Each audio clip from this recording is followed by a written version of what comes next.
Is the race for the Democratic presidential nomination entering a crucial phase? And what does it mean for the future of the party, both in America and in the rest of the Western world? Hello, I'm John Prideaux. I'm the US editor at The Economist, and I'm the host of our new Checks and Balance podcast on American politics.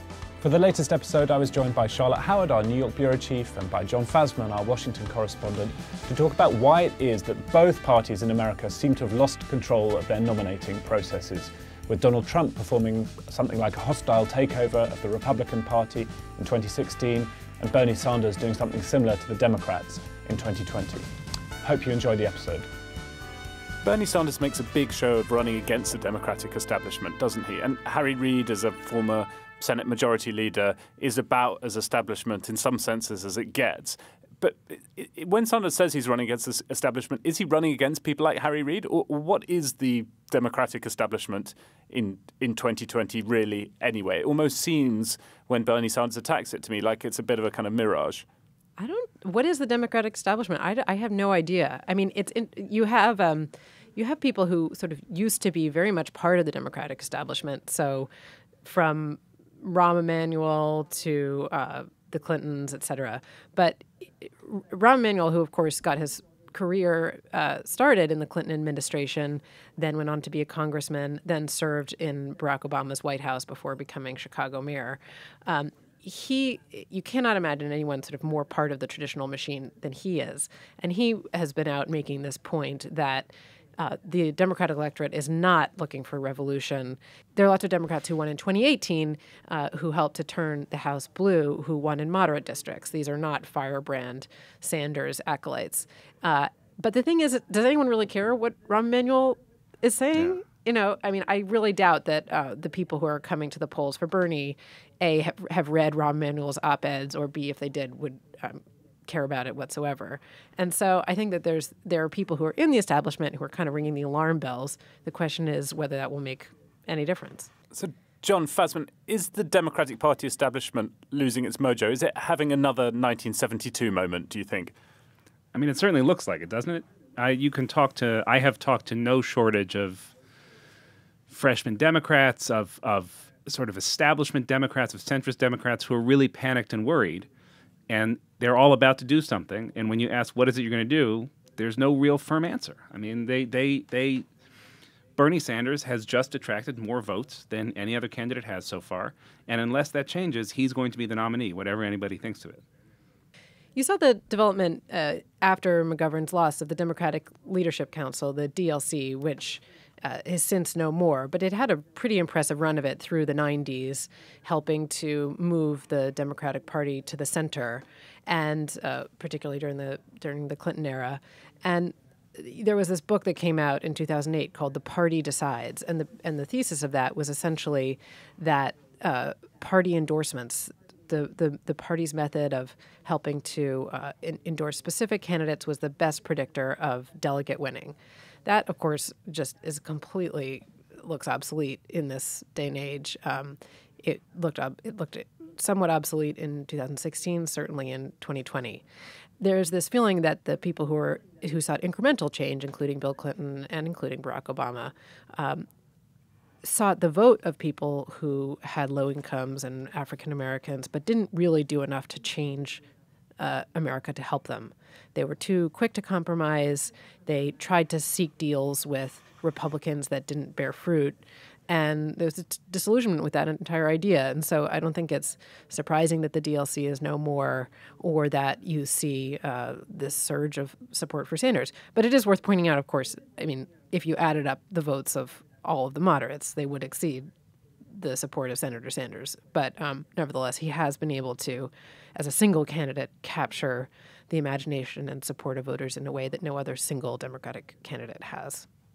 Charlotte, you heard in that clip of Bernie Sanders and Hillary Clinton debating in the last cycle in 2016, him going after Hillary Clinton's ties to Wall Street. And there is that Wall Street Democratic Party nexus, which I guess Senator Sanders has right in his crosshairs and that he considers to be the establishment. Right.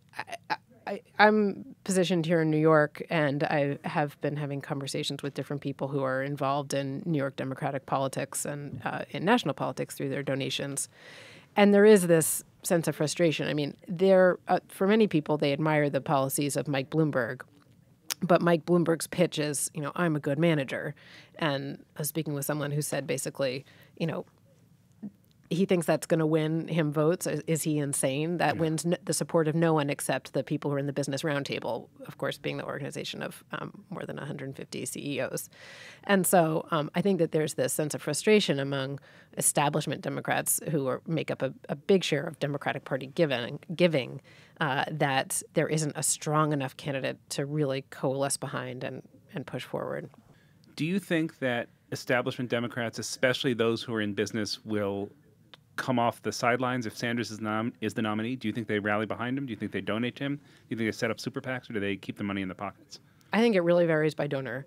There was one person I was speaking with who's absolutely not a Bernie person, but is all in for Bernie in the election if he becomes the nominee. And the reason for that is that they see his policies as poor. They're not the policies that they would choose, but Trump is operating on a different plane because of his attacks on the institution of the presidency, and he's on a different plane in moral terms. They see Sanders as not someone who's going to put children in cages. One of the things that I find really interesting thinking about the collapse of centralized party authority over a few decades is how embarrassed, essentially, the party establishment is to try and exercise its authority. I mean, if you look at the debate that took place in South Carolina on Tuesday night in the Democratic primary, you had two people on that stage, in Bernie Sanders, who only joined the Democratic Party so he could run for its nomination, and Tom Steyer, who's never held office for the Democratic Party. Yet there they are on stage, running as Democratic primary candidates. The party could easily write rules saying, that's not okay. You can only be on that stage if you're a recent or current holder of office for the Democratic Party, and you have to have been a member of the party for the past 5 years or something. That would instantly kind of exclude some of the insurgent candidates. But there's a sense of kind of awkwardness about that it's sort of undemocratic for the party to behave in such a way. And therefore, and there's a Lexington column in this week's Economist squarely on this, which is really good. I'd urge people to go and read it. Therefore, both parties have really made their parties wide open for insurgent candidates who can come from the outside, as Donald Trump did in 2016, as Bernie Sanders is doing in 2020, and capture the nomination. It's a very odd situation. It is, and I think the only way you get over it is for one of those insurgents to lose. I think had Trump lost in 2016, you would have found the party taking that, I forget what it's called, the autopsy that said they need to sort of become more open to non-white voters much more seriously. I think if Sanders loses in 2020, you will see the party become much more serious about trying to prevent those insurgents' candidacies again. The problem is Trump won and has sort of turned the Republican Party into a very Trumpist party. If Sanders wins, I don't know what his effect will be on the Democratic Party, but it will set the same precedent that the party is essentially a vehicle for individual candidates and their ambitions, rather than having the organizational and intermediary function that it's always had. I'm going to put both of you on the spot here. We're talking just a couple of days before Super Tuesday. When we're on the next podcast, I expect we'll spend a few minutes digesting the results. Do you think Bernie Sanders will be unstoppable after Super Tuesday, or do you think there's still a chance that one of the moderate candidates might be able to catch him? I think that it would have to require politicians to do what they are not naturally suited to do, which is acknowledge that their vanity needs to be set aside and they need to act quickly to throw all their weight behind one moderate. And so you'd have to, let's say that Bloomberg doesn't perform well in Super Tuesday, for instance. He needs to immediately take all of his cash, pour it behind someone else. Klobuchar, I think, has had an impressive performance in different debates, but the run that she's had to date suggests that she's not going to be the person who's the Democratic nominee. So, there's evidence already of people, frankly, who should drop out. And then after Tuesday, that evidence will be more compelling. And so it's really a question of acting very quickly to put both resources and their own political bases behind whichever moderate is most successful. Yeah, I think I think you're absolutely right. I think if the field stays fractured, he's uncatchable. He may be uncatchable anyway if he wins by enough in California and pulls out a win in Texas. I mean, that's a lot of delegates.